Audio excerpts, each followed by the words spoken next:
Bonjour, bonjour à tous, donc c'est Christophe de découpeuse-laser.com.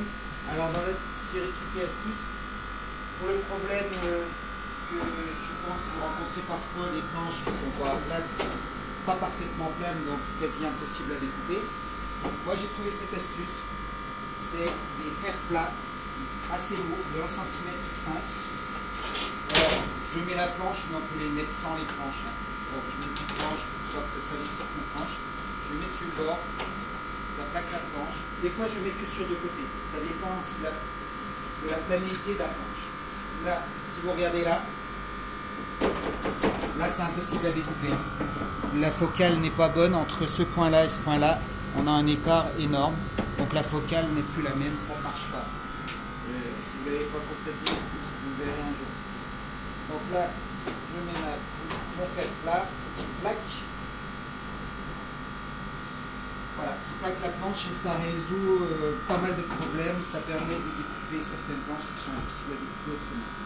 Dans la limite du raisonnable, bien sûr. Voilà.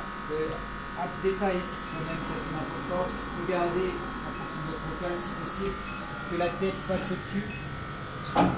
Dans le cas contraire, ça peut taper sur le fer plat et forcer sur les courroies, ce qui n'est pas conseillé dans l'idéal. Voilà. Merci. Et t'avais pas une autre astuce avec la petite machine, avec des aimants ou avec Alors, des... quand j'utilisais le nid d'abeille, pas les rails, sur la petite machine, je mettais des gros aimants sur les plaques fines de 3 mm pour les plaquer.